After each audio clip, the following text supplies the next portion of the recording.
وعلیکم السلام۔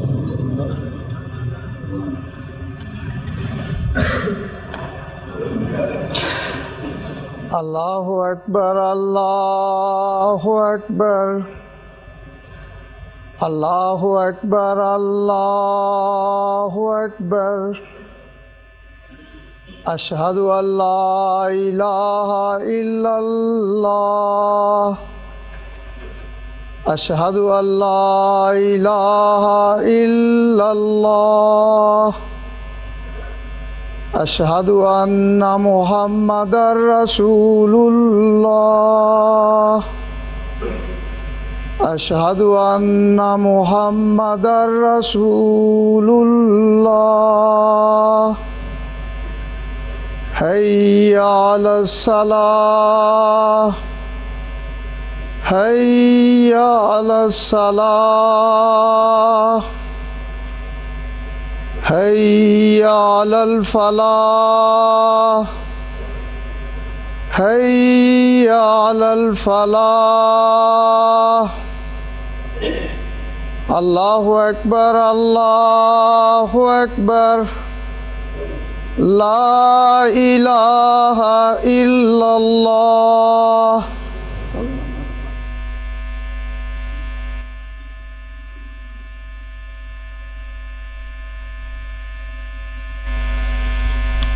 السلام علیکم ورحمۃ اللہ۔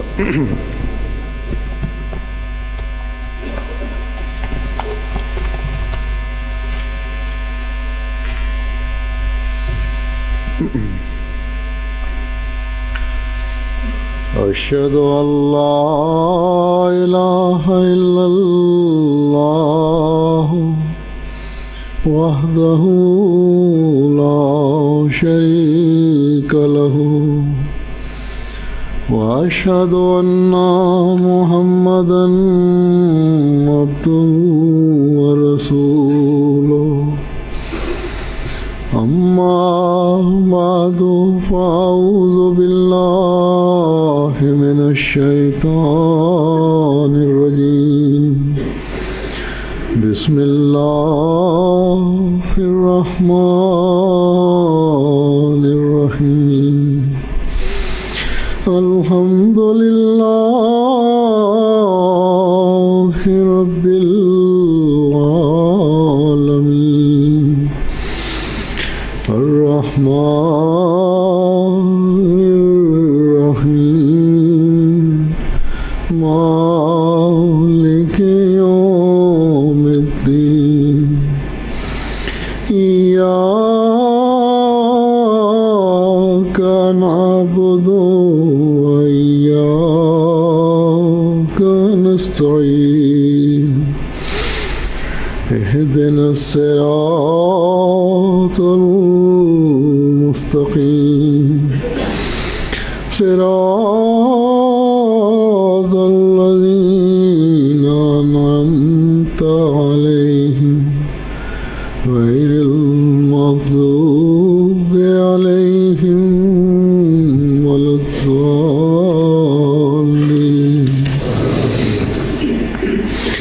إنما يعمر مساجد الله من آمن بالله واليوم الآخر وأقام الصلاة وآتى الزكاة ولم يخش إلا الله فعسى أولئك أن يكونوا من المهتدين۔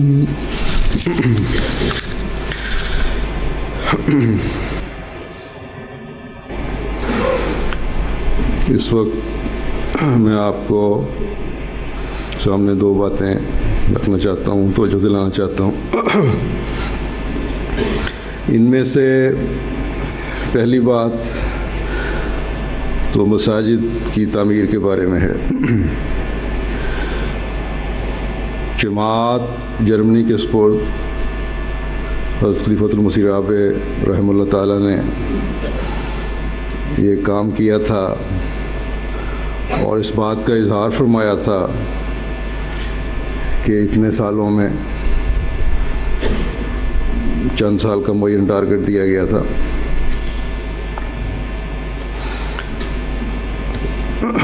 100 مساجد تعمیر کرنی ہے، اور یہ پہلا ٹارگٹ 1989 میں 1989 میں دیا تھا. اور اس وقت جماعت جرمنی کے افراد کی تعداد اور ان کی استطاعت کا اندازہ لگا کر میرا خیال ہے یہ ٹارگٹ تسلیمۃ المسیح پہ رحم اللہ تعالیٰ نے دیا تھا کہ 10 سال میں 100 مساجد بنانی ہیں. بہرحال جب ایک عرصہ گزر گیا اور یہ ٹارگٹ پورا نہ ہوا یا اس کی طرف اس طرح پیش رفت نہ ہوئی جس کی انہیں توقع تھی، تو پھر 97 کے جلسے میں انہوں نے اس طرف توجہ دلائی، جس کے بعد پھر کچھ تیزی پیدا ہوئی اور چند مساجد بنی یا سینٹر خریدے گئے. پھر 2003 میں جب میں پہلی دفعہ یہاں جلسے پر آیا تو امیر صاحب نے چند مساجد کا افتتاح میرے سے کروایا. اس وقت میں نے امیر صاحب کو کہا تھا کہ آئندہ میں جب آؤں تو 5 مساجد کم از کم تیار ہوں، یا جتنی جلدی آپ 5 مساجد تیار کر لیں گے اس وقت میں دورہ رکھ لوں گا اپنا جرمنی کا. اور بہرحال یہ کام اب تیزی سے جاری رہنا چاہیے. تو بہرحال جماعت جرمنی نے اس طرف پھر توجہ کی اور نتیجتاً 2004 کے دورے جب میں جلسے پر آیا تو 5 مساجد کا افتتاح ہوا. بعض لوگوں میں یہ سوچ پیدا ہو رہی ہے کہ یہ ٹارگٹ بہت بڑا ہے، اس کو ہم پورا نہیں کر سکتے. اس وجہ سے بلا وجہ کی سبکی ہماری ہو رہی ہے.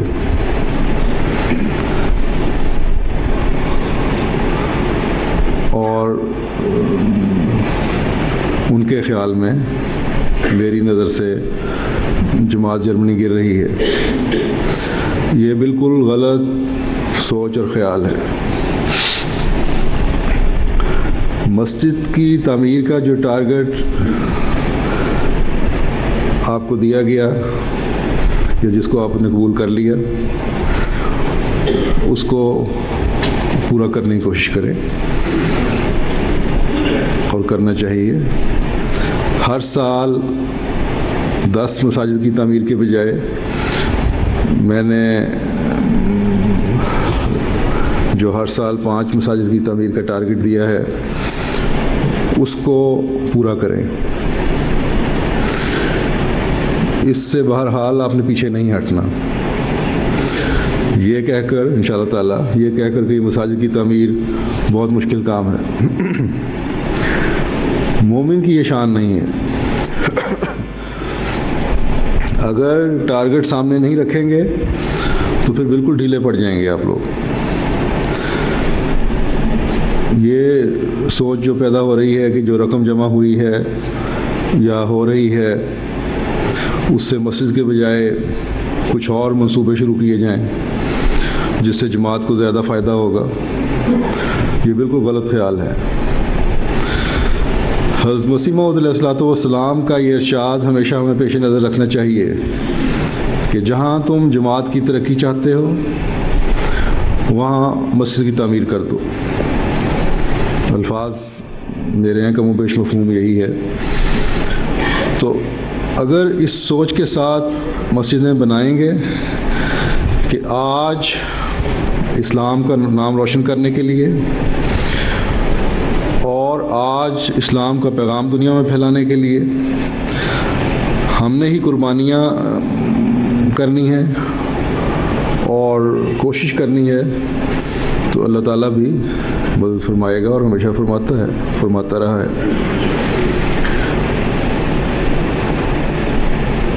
اور اس وجہ سے ہم اللہ تعالیٰ کا قرب پانے والے بھی ہوتے ہیں، اس کے فضل کے نظارے بھی ہم دیکھتے ہیں۔ اگر یہ دعا کریں گے کہ ربنا تقبل منا، اے ہمارے رب ہماری طرف سے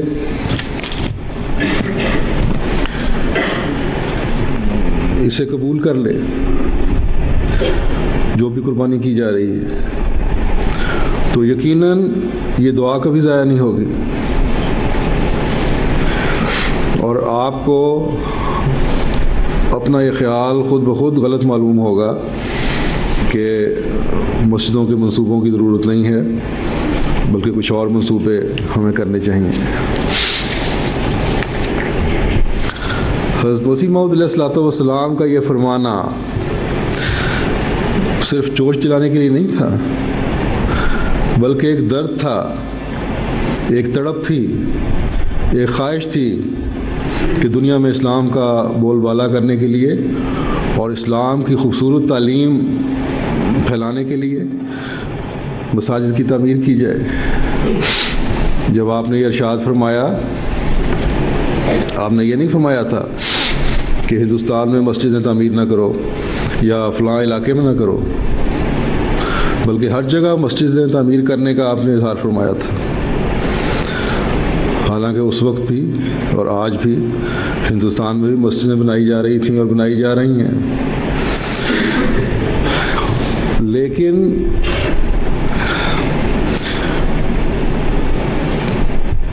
یہ جو مسجدیں جماعت احمدیہ کے علاوہ کہیں بنائی جاتی ہیں یا موجود ہیں، یہ مسجدیں اس زمانے کے امام کا انکار کرنے والوں کی ہیں اور انکار کرنے والوں کی طرف سے بنائی جا رہی ہیں۔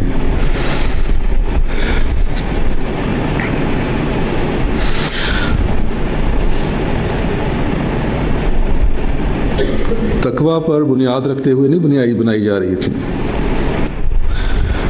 اس لیے بنائی گئی تھیں اور بنائی جا رہی تھیں اور بنائی جا رہی ہیں کہ فلاں فرقے کی مسجد اتنی خوبصورت ہے اور اتنی بڑی ہے، ہم نے بھی اس سے بہتر مسجد بنانی ہے، یا اور بہت سی مساجد کے اماموں کی ذاتی دلچسپیاں ہیں جن کی وجہ سے مسجدیں بڑی بنائی جاتی ہیں، جن کو اس وقت مجھے چھیڑنے کی ضرورت نہیں۔ لیکن جماعت احمدیہ کی جو مسجد بنتی ہے وہ نہ تو دنیا دکھاوے کے لیے بنتی ہے اور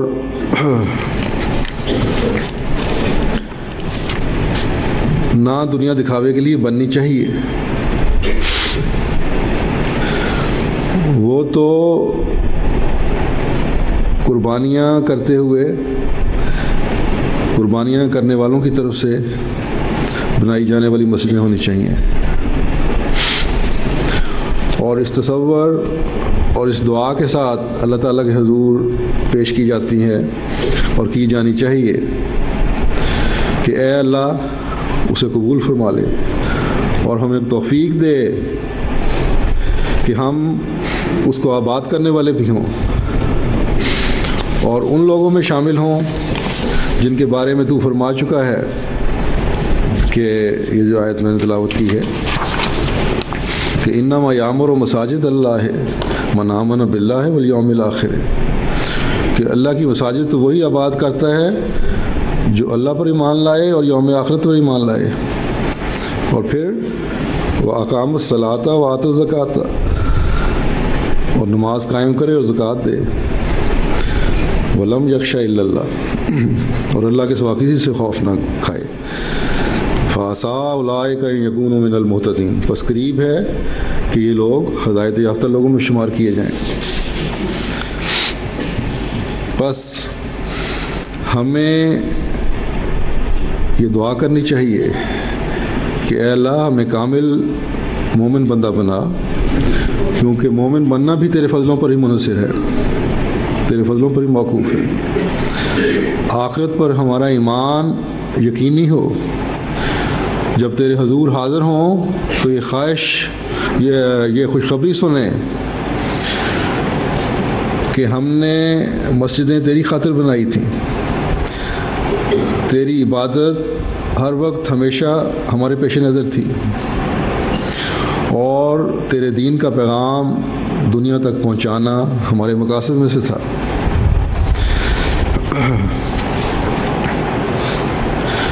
بس اسی لیے ہم مسجدیں بناتے ہیں اور بناتے رہے ہیں، اور اسی وجہ سے ہم نمازوں کی طرف توجہ دیتے رہے۔ کوئی نام و نمود، کوئی دنیا دکھاوا ہمارا مقصد نہ تھا۔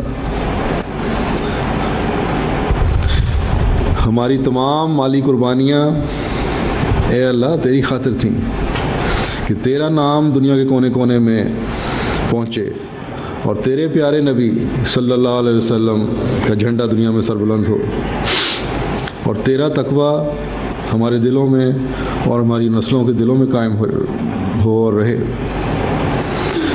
تو نے ہمیں ہدایت دی کہ ہم نے اس زمانے کے امام کو ماننا، اس کو ماننے کی ہمیں توفیق عطا فرمائی، جس کو تو نے اس زمانے میں دوبارہ دین اسلام کی حقیقی تعلیم کو دنیا میں قائم کرنے کے لیے بھیجا تھا۔ بس ہماری کمزوریوں اور غلطیوں کی وجہ سے اس ہدایت سے ہمیں محروم نہ کر دینا، بلکہ خود ہمیں ہدایت دیے رکھنا، خود ہمیں سیدھے راستے پر چلائے رکھنا۔ اے اللہ تو دعاؤں کو سننے والا اور دلوں کا حال جاننے والا ہے۔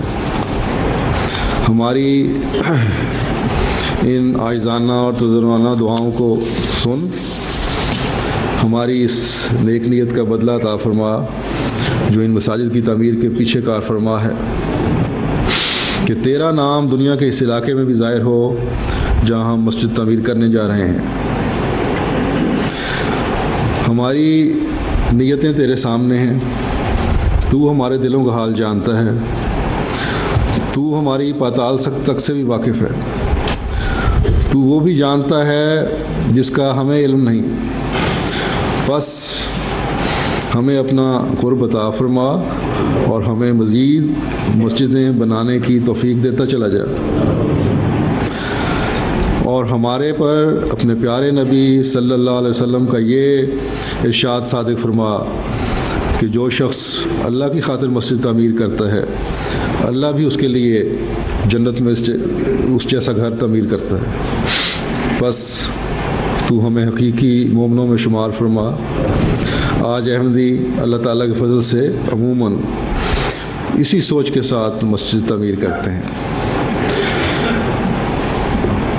اور مسجد کی تعمیر کے لیے مالی قربانیاں دیتے ہیں، اور مسجدوں کو آباد رکھتے ہیں، لیکن بعض کمزور بھی ہوتے ہیں جو مالی قربانیاں تو دے دیتے ہیں، لیکن مسجدوں کو کوئی آباد کرنے میں سستی ہو جاتی ہے ان سے۔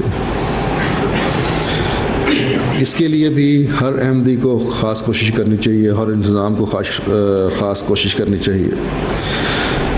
یہ کہنا کہ فلاں شہر میں مسجد اتنی دور ہے، شہر سے دور بنی ہوئی ہے، اس لیے آبادی مشکل ہے، یہ سب نفس کے بہانے ہیں۔ اگر ارادہ ہو اور نیت نیک ہو تو آج یہاں ہر ایک کو اس ملک میں تو اور مغربی ممالک میں سواری میسر ہے جسے مسجد میں جا سکتے ہیں آسانی سے. بہانے تلاش کرنے ہوں تو 100 بہانے مل جاتے ہیں. ایک لکھنے والے نے مثلاً مجھے لکھا کہ مسجدیں جو ہماری بن رہی ہیں جرمنی میں وہ آبادی سے باہر بن رہی ہیں. کمرشل ایریا یا انڈسٹریل ایریا ہے جو ہے وہاں بن رہی ہیں. کیا جماعت جرمنی یا جہاں بھی مسجدیں جو بھی بنانے والے کمیٹی ہے کہ وہ وہاں کے رہنے والے جرمنوں کے لیے مسجدیں بنا رہی ہے یا احمدیوں کے لیے مسجدیں بنا رہی ہے؟ پہلی بات تو یہ ہے کہ ہمیں اللہ سے امید رکھنی چاہیے اور دعا کرنی چاہیے جو میں نے پہلے بتائی ہے کہ ربنا تقبل منا، کہ اے اللہ اس قربانی کو قبول فرما. انک انت السمیع العلیم، تو دعاؤں کو سننے والا اور دائمی علم رکھنے والا ہے. کہ ہماری نیت یہ ہے کہ اس سے ہماری عبادتوں میں بھی باقاعدگی پیدا ہو ان مسجدیں بنانے سے، اور یہ مسجد یہاں تیرے مسیح کی خواہش کے مطابق احمدیت کی تبلیغ کا ذریعہ بھی بنے. اس کے لیے ہماری دعاؤں کو سنتے ہوئے، ہماری قربانی کو قبول کرتے ہوئے اس مسجد کے ارد گرد ہمیں اس قوم میں سے بھی نمازی عطا فرما دے. تو اللہ تعالیٰ یقیناً ایسی دعاؤں کو سنتا ہے. کوشش یہ ہونی چاہیے کہ مسجدیں تعمیر ہوں اور پھر اس کو آباد رکھنے کی بھی پوری کوشش ہو.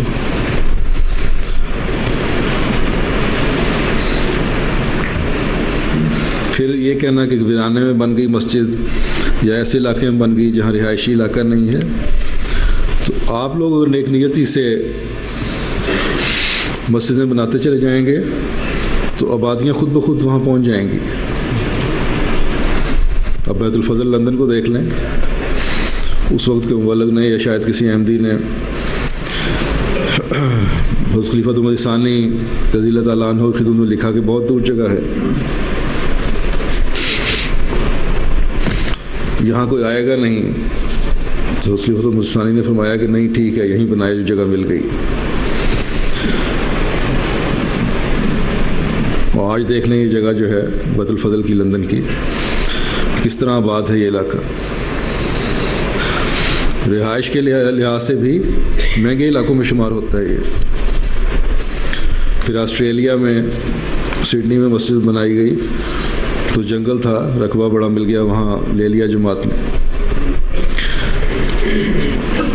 حال یہ تھا کہ بتانے والے بتاتے ہیں کہ روزانہ شرارتی لڑکے جو ہوتے ہیں وہ بھی چکے قسم کے لڑکے ہوتے ہیں بعض گلیوں کے، اور چوروں اور ڈاکوؤں کا اس علاقے میں جنگل میں ڈیرا رہتا تھا.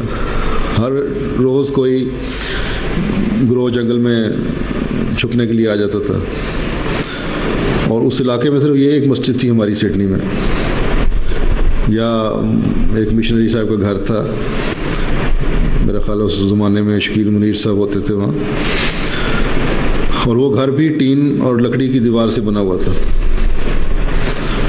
تو کہتے ہیں کہ کبھی ہماری مشنری صاحب فون کر رہے ہوتے تھے پولیس کو روزانہ رات کو کہ مسئلہ پیدا ہو گیا ہے. کبھی پولیس خود ہیلی کاپٹروں کے ذریعے سے وہاں سرچ کر رہی ہوتی تھی چوروں ڈاکوؤں کی.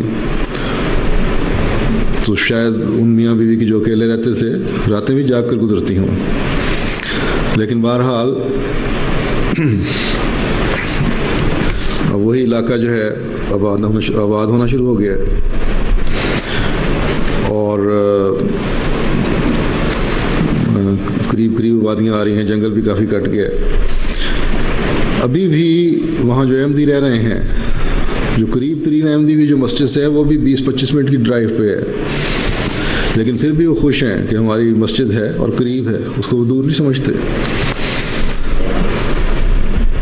یہاں اس ملک میں تو کسی جگہ بھی میرے خیال میں کسی شہر کی مسجد بھی اتنی دور کی نہیں ہے جو قریب ترین احمدی ہو وہ بھی 20-25 منٹ کی ڈرائیو پر ہو.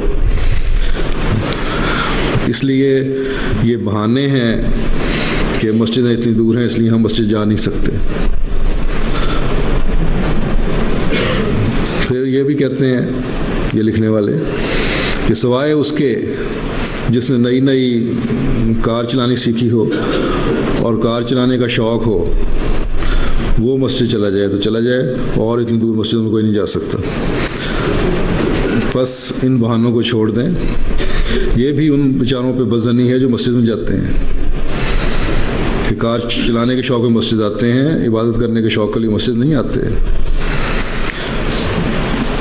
اور مسجدیں بہرحال ان بہانوں سے بچتے ہوئے آباد کرنی چاہیے، ہمیں آباد کرنے کی کوشش کرنی چاہیے. جیسا کہ پہلے ہی میں کہہ چکا ہوں کہ مسیح موعود علیہ الصلوۃ والسلام نے فرمایا ہے کہ جماعت کی ترقی کے لیے مساجد کی تعمیر ضروری ہے. حضرت خلیفۃ المسیح ثانی رضی اللہ تعالیٰ عنہ کی بھی خواہش تھی کہ یورپ میں اگر ہم 2500 مسجدیں بنا لیں تو تبلیغ کے بڑے وسیع راستے کھل جائیں گے. ابھی تو ہمارے پاس پورے یورپ میں چند مساجد ہیں جن کو انگلیوں پر گنا جا سکتا ہے. بس ابھی بہت لمبا سفر باقی ہے، اور اگر آپ پختہ ارادہ کر لیں تو یقیناً یہ کوئی ایسا لمبا سفر نہیں ہے اور یہ کوئی ایسا مشکل ٹارگٹ نہیں ہے جو آپ حاصل نہ کر سکیں. پھر حضرت خلیفۃ المسیح رابع رحمہ اللہ تعالیٰ نے بھی بڑے غور کے بعد، جیسا کہ میں نے کہا ہے کہ آپ کو یہ ٹارگٹ دیا تھا. تو حضرت مسیح موعود علیہ الصلوۃ والسلام اور پھر خلفاء بھی یہی کہتے رہے. تو اس کے بعد ان ارشادات کو سننے کے بعد یہ بات تو ختم ہو گئی کہ مسجدوں کی ابھی ضرورت نہیں ہے، جماعت کم ہے، کچھ کہیں اور پیسے خرچ کیے جائیں. اب صرف آپ کا مسئلہ یہ رہ گیا کہ جہاں مساجد بنائی جا رہی ہیں وہاں بنائی جائیں یا ذرا باہر نکل کر بنائی جائیں یا شہروں کے اندر بنائی جائیں، اور سال میں کتنی بنائی جائیں. یہ جو سوال ہے کہ شہر سے باہر نکل کر پھر نمازی نہیں آتے اگر وہاں بنے تو اس کے بارے میں کچھ تو میں وضاحت کر چکا ہوں. اس لیے اپنی سوچ کو بدلیں. اس کے علاوہ بعض عملی دقتیں بھی ہیں جو صرف جرمنی میں نہیں ہیں بلکہ بعض دوسرے مغربی ممالک میں بھی ہیں. پلاٹ ہیں بڑے مہنگے ہوتے ہیں شہروں کے ساتھ بالکل اندر، پارکنگ کے مسائل ہوتے ہیں، مسجد بنانے کے لیے اجازت کے مسائل ہیں، اور اس طرح کے اور کئی مسائل کھڑے ہو جاتے ہیں. ان ملکوں میں مقامی لوگوں اور کونسل سے بڑی بحث و تمیز کے بعد کہیں جا کر مسجد بنانے کی اجازت ملتی ہے. تو سب سے بڑی بات یہی ہے کہ ہمارے وسائل کے لحاظ سے ہمیں اچھے پلاٹ کہاں مل سکتے ہیں نسبتاً بہتر، تو اس کے مطابق لینے کی کوشش کرنی چاہیے اور لیے جاتے ہیں. اب دیکھ لیں آپ کے کئی شہر ہیں، جماعتیں ہیں جو مساجد بنانا چاہتی ہیں بعض قصبوں اور شہروں میں، لیکن ان کے پلاٹ کے حصول اور مسجد کی تعمیر کی اجازت نہ ہونے کی وجہ سے باوجود خواہش ہونے کے ابھی تک اس کو عملی جامہ نہیں پہنا سکیں جماعتیں. اب برلن کی مسجد یہاں بن رہی ہے، وہی دیکھ لیں، بڑی دقتیں اس میں پیدا ہو رہی ہیں. میری یہ شدید خواہش ہے کہ حضرت خلیفۃ المسیح ثانی رضی اللہ تعالیٰ عنہ کی اس خواہش کی جلد از جلد تکمیل ہو جائے کہ برلن میں مسجد بن جائے. خلافت ثانیہ سے برلن میں مسجد بنانے کی کوشش ہوتی رہی ہے. لجنہ نے اس کے لیے رقم جمع کی تھی ہندوستان کی، لیکن بعض وجوہات کی وجہ سے مسجد تعمیر نہ ہو سکی. پھر وہی رقم بیت الفضل لندن میں خرچ ہو گئی. تو بہرحال اب بھی ایک عرصے سے کوشش کی جا رہی ہے، لیکن کبھی پلاٹ کے حصول میں دقت، وہ ملا تو کونسل کے اعتراضات، وہ دور ہوئے تو علاقے کے لوگوں کے اعتراضات، وہ دور ہوئے تو بعض شرارتی عنصر جو ہے جس کا کام شور شرابہ کرنا ہے، ان کی طرف سے طوفان بدتمیزی برپا ہو گیا۔ بہرحال امید ہے، کوششیں جاری ہیں کہ جلد تعمیر ہو جائے گی انشاءاللہ تعالیٰ۔ آپ لوگ بھی دعا کریں اور دنیا کے احمدی بھی دعا کریں کہ یہ مسجد تعمیر ہو جائے، کیونکہ یہ ایسٹ جرمنی میں ہماری پہلی مسجد ہوگی۔ اور آج کل جو اسلام کا ایک بدنام کرنے والا تصور جو پیدا کیا جا رہا ہے، اس کی وجہ سے یہ روکیں پیدا ہو رہی ہیں ساری۔ تو اللہ تعالیٰ ایسے اسباب پیدا فرمائے کہ اب یہ تعمیر جلد مکمل ہو جائے، اور پھر ان کو جماعت احمدیہ کے ذریعے سے اسلام کی خوبصورت اور حقیقی تعلیم، جو حسین تعلیم ہے، اس کے بارے میں پتہ چلے گا اور وہ بتائی جائے گی انشاءاللہ۔ جیسا کہ میں نے کہا تھا کہ خلیفۃ المسیح ثانی کی بھی یورپ میں مسجدیں بنانے کی خواہش تھی، اور خلیفۃ المسیح رابع رحمہ اللہ تعالیٰ کی بھی آپ لوگوں کو یہ خواہش تھی، اور انہوں نے آپ لوگوں کی استعدادوں کو دیکھتے ہوئے 10 سال میں 100 مساجد بنانے کی تحریک فرمائی۔ لیکن کچھ سستیوں اور کچھ معاشی حالات کی وجہ سے یہ تعمیر نہ ہو سکی۔ پھر میں نے حالات کے مطابق امیر صاحب کو کہا کہ 5 مسجدیں ہی ہر سال بنائیں، کیونکہ جرمنی جماعت کی سابقہ روایات کو دیکھ کر میرا خیال تھا اور ہے کہ جو بھی حالات ہوں آپ اتنی مساجد ہر سال بنا لیں گے اور بنا سکنے کی پوزیشن میں ہے اللہ کے فضل سے۔ اور جرمنی انشاءاللہ تعالیٰ یورپ کا پہلا ملک ہوگا جہاں کے 100 شہروں یا قصبوں میں ہماری مساجد کے روشن مینار نظر آئیں گے، اور جس کے ذریعے سے اللہ کا نام اس علاقے کی فضاؤں میں گونجے گا، جو بندے کو اپنے خدا کے قریب لانے والا بنے گا۔ اللہ تعالیٰ آپ کو یہ کام مکمل کرنے کی توفیق عطا فرمائے۔ لیکن میرے امیر صاحب کو یہ کہنے سے کہ آپ لوگ 5 مسجدیں کم از کم بنائیں، یا توجہ دلانے کے لیے کہ مزید توجہ دیں، یہ کہنے پر لوگوں نے یہ غلط تاثر لے لیا ہے کہ شاید میں امیر صاحب سے یا جماعت جرمنی سے ناراض ہوں۔ تو یہ بالکل غلط تاثر ہے۔ ہاں، اگر آپ لوگ خدا نہ کرے مکمل طور پر اس بات سے انکاری ہو جائیں کہ مسجدیں بن ہی نہیں سکتی، تو پھر میری ناراضگی بہرحال حق بجانب ہوگی، لیکن انشاءاللہ تعالیٰ اللہ تعالیٰ کا بھی وہ وقت نہیں لائے گا۔ میرے توجہ دلانے پر اور ذیلی تنظیموں کے سپرد یہ کام کرنے پر کہ آپ لوگوں نے مساجد کی تعمیر کے لیے اپنی تنظیموں سے کو توجہ دلانی ہے، اللہ تعالیٰ کے فضل سے بہت مثبت نتائج پیدا ہوئے ہیں۔ خدام الاحمدیہ نے ہر سال 1 ملین یورو دینے کا وعدہ کیا تھا، اور اپنے وعدے سے بڑھ کر ادائیگی کی ہے اللہ کے فضل سے الحمدللہ۔ گزشتہ سال بھی انہوں نے 1.2 ملین دیا، اس سال کا وعدہ بھی ان کا 1.1 ملین کا تھا، اور اس سے زائد اللہ تعالیٰ کے فضل سے وصولی ہو چکی ہے الحمدللہ۔ تو اگر نیک نیتی ہو، اللہ کی رضا حاصل کرنا مقصود ہو، اس کے نام کی سربلندی مقصد ہو، اسلام اور احمدیت کا جھنڈا دنیا میں لہرانا چاہتے ہوں، تو کوئی معاشی روکیں اور دوسری ضروریات کے جو بہانے ہیں وہ راہ میں حائل نہیں ہو سکتے۔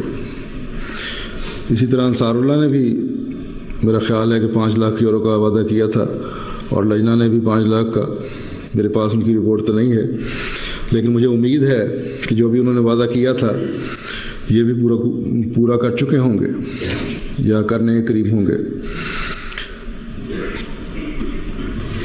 یہ تو مجموعی حالت ہے، لیکن بعض جماعتیں اور مجالس ایسی ہیں جو سست ہیں، وہ اپنے جائزے لیں کہ کیا کہاں کہاں کمزوریاں ہیں، کہاں کمیاں ہیں، کہاں نفس کے بہانے ہیں،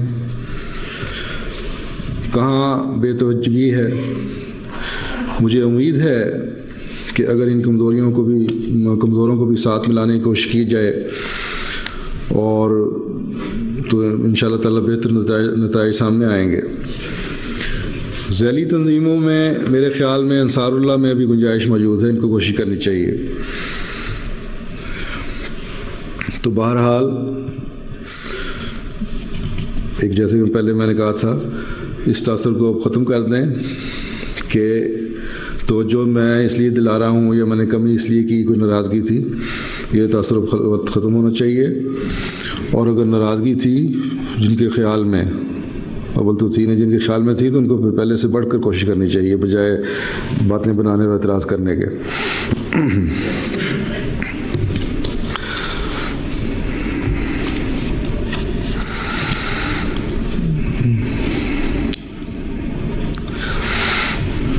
اور ایسے لوگوں کو بھی میری یہی نصیحت ہے کہ بلا وجہ خود نتیجے اخذ نہ کر لیا کریں، اس سے بعض دفعہ بعض قباحتیں پیدا ہوتی ہیں۔ اس ضمن میں یہ بھی بتا دوں کہ 1997 میں جب خلیفۃ المسیح ثانی خلیفۃ المسیح رابع رحمہ اللہ تعالیٰ نے دوبارہ توجہ دلائی تھی، تو اس پر ایک تو بعض مرکزی اداروں نے وعدے کیے تھے، وہ وعدے جن اداروں نے پورے کر دیے تھے وہ وکالت مال کے ذریعے سے ان کی ادائیگی کر دی گئی تھی جماعت جرمنی کو، اور جن کے وعدے پورے نہیں ہوئے تھے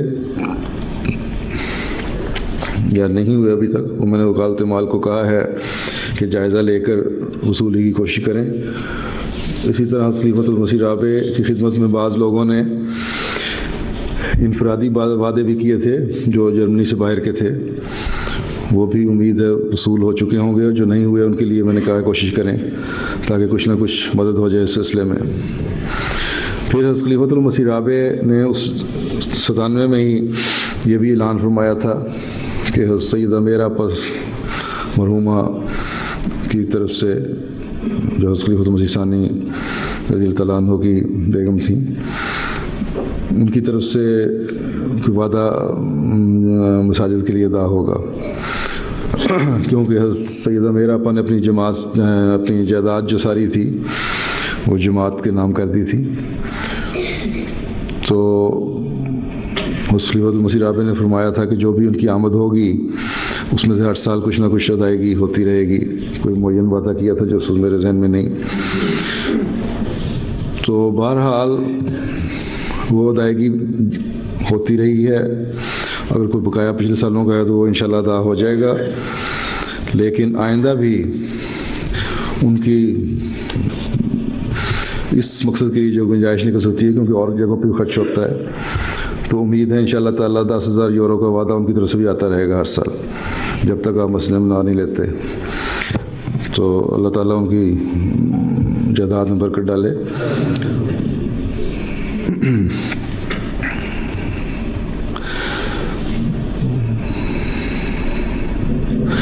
بعض لوگوں کا یہ بھی خیال ہے کہ مساجد کی تعمیر کے لیے جو رقم جمع ہوئی شروع میں جماعت نے بہت قربانی دی تھی،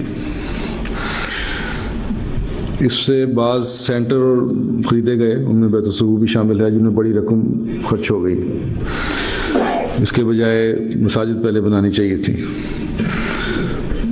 تو اس بارے میں پہلے بھی میں ایک دفعہ کہہ چکا ہوں مختصراً کہ جو کام خلیفہ وقت کی اجازت سے ہوئے ہوں ان پر زیادہ اظہار خیال نہیں کرنا چاہیے۔ خلیفۃ المسیح رابع رحمہ اللہ تعالیٰ کی اجازت سے ہی بیت الصبو بھی خریدی گئی تھی، اور بعض دوسری عمارتیں بھی خریدی گئی تھیں، جگہیں خریدی گئی تھیں۔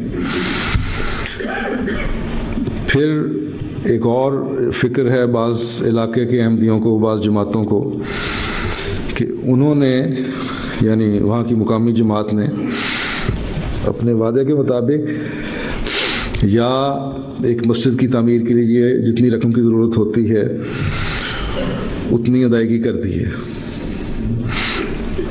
اور وہاں مسجدیں نہیں بنی، اس لیے اب ان کو مزید نہیں کہنا چاہیے. ان کے خیال میں وہ رقوم جو انہوں نے دیں وہ دوسری مساجد میں خرچ ہو گئیں. تو یاد رکھیں یہ جماعتوں کو جن کو بھی یہ خیال ہے ان کو کام تھا کہ اپنے جگہ پر پلاٹ تلاش کرتے. اب میں نے مسجد کی تعمیر کے لیے ایک نئی کمیٹی تشکیل دی ہے. انشاءاللہ تعالی تعمیر کے سلسلے میں امید ہے بہتری ہوگی. لیکن اگر ایسی جماعتوں میں جہاں ابھی تک مسجد تعمیر نہیں ہوئی اور وہ مسجد کی تعمیر کے برابر رقم ادا کر چکے ہیں جتنی رقم کی ضرورت پڑ سکتی ہے، ان کو چاہیے کہ جگہ تلاش کریں. جب بھی جگہ ملے گی، پلاٹ ملے گا، ان کو رقم انشاءاللہ مہیا ہو جائے گی. پھر مسجد کی تعمیر کی اجازت لیں، تعمیر کے لیے بھی انشاءاللہ رقم مہیا ہو جائے گی. لیکن یہ کام کرنا آپ لوگوں کا کام ہے کہ پلاٹ بھی لینا اور اس کی اجازت بھی لینا. اگر جماعت جرمنی نے اور دوسرے پروجیکٹ شروع کر دیے ہیں، یعنی مسجدوں کے اور پروجیکٹ، اور رقم وہاں لگ گئی ہے اور آپ کا نمبر اس وجہ سے پیچھے چلا گیا ہے ایسی جماعت کا، تو یہ فکر نہ کریں، مجھے بتائیں. انشاءاللہ تعالی ایسی جماعتیں جو ایک ایسی رقم جمع کر چکی ہیں جس سے مسجد بن سکے، جو بھی کم از کم اندازہ ہے ہمارا، تو مسجد کا کام آپ کی جماعت میں اس رقم کی وجہ سے نہیں رکے گا. چاہے 6واں نمبر ہو یا 7واں نمبر ہو یا 8واں نمبر ہو مسجد کا، چاہے 5 مسجدیں پہلے بن رہی ہوں.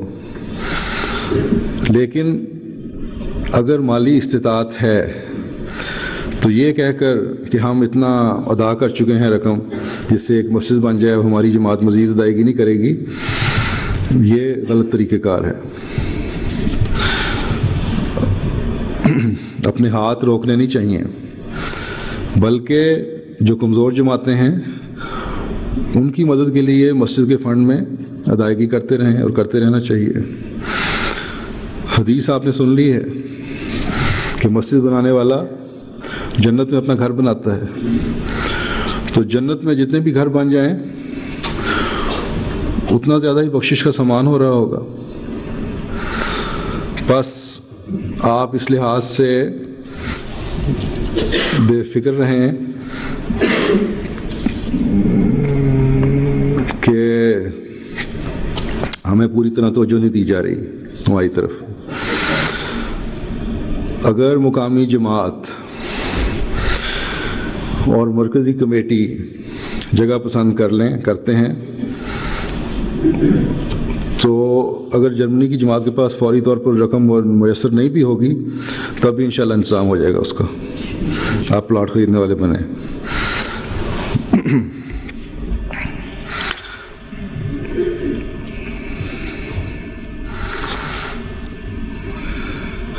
بس آپ لوگ ان چھوٹی چھوٹی باتوں سے آزاد ہو کر اللہ کی خاطر مسجدوں کی تعمیر کی طرف توجہ دیتے چلے جائیں اور دیتے چلے جانے والے بنتے رہیں. جیسا کہ میں نے پہلے بھی کہا تھا کہ اس سے آپ کی تبلیغ کے راستے کھلیں گے. دوسری اہم چیز یہی ہے کہ تبلیغ کی طرف کوشش ہو. اس کے لیے اپنی حالتوں کو درست کرنے کے بعد، اپنی عبادتوں کے معیار بلند کرنے کے بعد، اپنی مسجدوں کو پیار و محبت کا نشان بنانے کے بعد، جس سے پیار و محبت کا پیغام ہر طرف اللہ تعالیٰ کی توحید کے پیغام کے ساتھ پھیلانے کا نعرہ بلند ہو، احمدیت یعنی حقیقی اسلام کے پیغام کو اپنے علاقے کے ہر شخص تک پہنچا دیں کہ یہی پیغام ہے جو اللہ تعالیٰ کی پسند ہے، اور یہی پیغام ہے جس سے دنیا کا امن اور سکون وابستہ ہے. یہی پیغام ہے جس سے اللہ تعالیٰ کا قرب حاصل ہونا ہے. آج روئے زمین پر اس خوبصورت پیغام کے علاوہ کوئی پیغام نہیں جو دنیا کو امن اور محبت کا گہوارہ بنا سکے. اور بندے کو خدا کے حضور جھکنے والا بنا سکے۔ اللہ تعالیٰ قرآن کریم میں فرماتا ہے کہ من احسن قولا ممن دعا الی اللہ وعمل صالحا وقال اننی من المسلمین، یعنی اس سے زیادہ اچھی بات کس کی ہوگی جو کہ اللہ کی طرف لوگوں کو بلاتا ہے اور نیک عمل کرتا ہے اور کہے کہ میں یقیناً کامل فرمانبرداروں میں سے ہوں۔ بس یہ کامل فرمانبرداری جس کی ایک احمدی سے توقع کی جاتی ہے اس وقت ہوگی جب نیک صالح عمل ہو رہے ہوں گے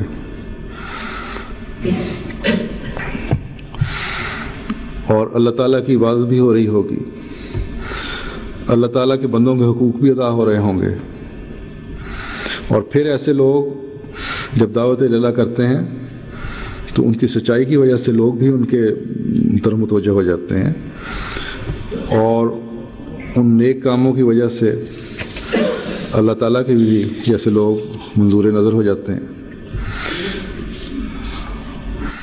اور اللہ تعالیٰ ایسے لوگوں کی مدد فرماتا ہے۔ تبلیغی میدان میں ان کی روکیں دور ہو جاتی ہیں، وہی جو مساجد کی تعمیر میں روکے ڈال رہے ہوتے ہیں مخالفین، وہی جو مسلمانوں کو نفرت کی نگاہ سے دیکھتے ہیں، وہی جو برداشت نہیں کر سکتے کہ ان کے علاقے میں مسلمان عبادت کی غرض سے جمع ہوں، جب آپ کے عمل دیکھیں گے، آپ کی عبادتیں دیکھیں گے، آپ کی پیشانیوں پر ان کو وہ نشان نظر آئیں گے جس سے مومن کی پہچان ہوتی ہے، ایسے ظاہری نشان نہیں جیسے آج کل دکھاوے کے لیے لگا لیے جاتے ہیں۔ مجھے کسی نے بتایا کہ کراچی میں وہ جائے نماز خریدنے کے لیے گیا تو دکاندار نے جس نے جائے نماز خریدی چند پڑیاں بھی لا کر دی، انہوں نے کہا یہ کیا ہے؟ انہوں نے کہا یہ مسالے ہیں، اس کو رگڑو گے تو ایسا نشان پڑے گا ماتھے پہ جلد پر، یہ مسالہ لگاؤ گے تو ماتھے جلد پر ایسا نشان ڈل جائے گا۔ تو یہ ہیں ان لوگوں کے نشانات۔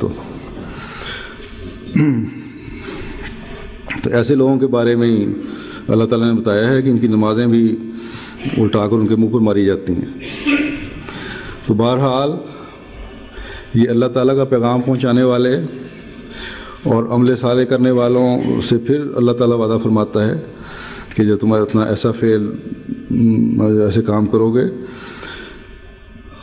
اور تم اپنا ہر فعل خدا کی خاطر کرو گے اور کامل فرمانبردار بن جاؤ گے تو پھر تمہاری ان کوششوں کو اللہ تعالیٰ اس طرح پھل لگائے گا کہ تمہارے دشمن جو ہیں وہ بھی تمہارے دوست بن جائیں گے۔ جیسا کہ فرماتا ہے ادفع باللتی ہے آسن فائز الذی بینک و بینہ عداوت کانہ ولی حمیم، کہ ایسی چیز سے دفاع کر جو بہترین ہو، تب ایسا شخص جس کے اور تیرے درمیان دشمنی تھی وہ گویا اچانک ایک جانثار دوست بن جائے گا۔ پس بہترین دفاع اسلام کی خوبصورت تعلیم سے اور اس تعلیم کو اپنی زندگیوں کا حصہ بنانے سے ہوگا۔ یہ سب الزامات جو آج اسلام پر لگائے جاتے ہیں ان کو دھونے کے لیے عملی نمونوں کے ساتھ اس خوبصورت پیغام کو پہنچانا بہت ضروری ہے۔ حضرت مسیح موعود علیہ الصلوۃ والسلام فرماتے ہیں کہ یہ تعلیم اس لیے تھی کہ اگر دشمن بھی ہو تو اس نرمی اور حسن سلوک سے دوست بن جائے، اور ان باتوں کو آرام اور سکون کے ساتھ سن لے۔ پھر آپ فرماتے ہیں تقویٰ کے بہت سے اجزاء ہیں، عجب، خود پسندی، مال حرام سے پرہیز اور بد اخلاقی سے بچنا، یہی تقویٰ ہے۔ جو شخص اچھے اخلاق ظاہر کرتا ہے اس کے دشمن بھی دوست ہو جاتے ہیں۔ پھر فرمایا آپ خیال فرمائیے یہ ہدایت کیا تعلیم دیتی ہے۔ اس ہدایت میں اللہ کا منشا یہ ہے کہ اگر مخالف گالی دے تو اس کو جواب گالی سے نہ دو بلکہ صبر کرو۔ یہ جو میں نے آیت پڑھی ہے اس کے بارے میں، اس کا نتیجہ یہ ہوگا کہ وہ تمہاری فضیلت کا قائل ہو کر خود ہی نادم اور شرمندہ ہوگا، اور یہ سزا اس سزا سے کہیں بڑھ کر ہوگی جو انتظامی طور پر اس کو دے سکتے ہو، جو انتقامی طور پر اس کو دے سکتے ہو۔ یوں تو ایک ذرا سا آدمی اقدام قتل تک نوبت پہنچا سکتا ہے، لیکن انسانیت کا تقاضا اور تقویٰ کا منشا یہ نہیں۔ خوش اخلاقی ایک ایسا جوہر ہے کہ موذی سے موذی انسان پر بھی اس کا اثر پڑتا ہے۔ بس یہ ہے اعمال صالحہ کا معیار جو ہم نے اپنانا ہے، اور اس سے تبلیغی راستے بھی کھلیں گے، اور اس سے ہماری آپس کی رنجشیں اور قدورتیں بھی دور ہوں گی، کیونکہ نیک نمونے دکھانے کے لیے، آپس میں بھی احمدی معاشرے کو وقار قائم کرنے کے لیے محبت پیار سے رہتے ہوئے رنجشیں دور کرنے کی کوشش کرنی ہوگی۔ جیسا کہ حضرت مسیح موعود علیہ الصلوۃ والسلام نے فرمایا ہے، گالی کا جواب گالی سے نہ دو بلکہ صبر کرو۔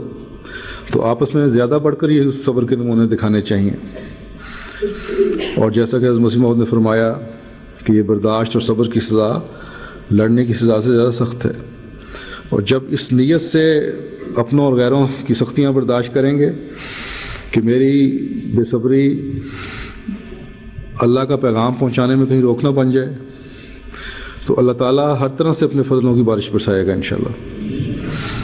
آپ کو نئے پھل بھی استقامت دکھانے والے اور آگے نیکیوں کو پھیلانے والے حاصل ہوں گے، اور مسجدوں کی تعمیر میں جو روکیں ہیں وہ بھی دور ہوں گی، اور ان قربانیوں کی وجہ سے جو جذبات اور مال کی قربانیاں ہیں، آپ کے اموال و نفوس میں بھی اللہ تعالیٰ برکت عطا فرمائے گا۔ بس اس طرف خاص کوشش کریں۔ آج ہم دیکھتے ہیں کہ جو ان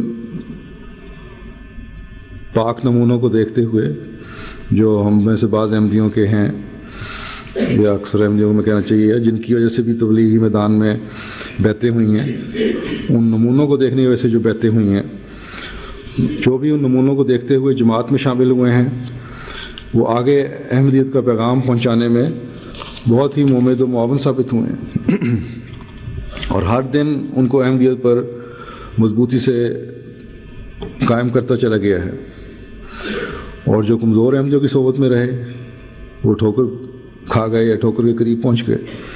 بس استغفار کرتے ہوئے اپنی کمزوریوں کو دور کرنے کی کوشش کریں، کہ یہی استغفار کا حکم ایسے حالات میں ہمیں اللہ تعالیٰ نے دیا ہے۔ اللہ تعالیٰ سب کو اس کی توفیق عطا فرمائے۔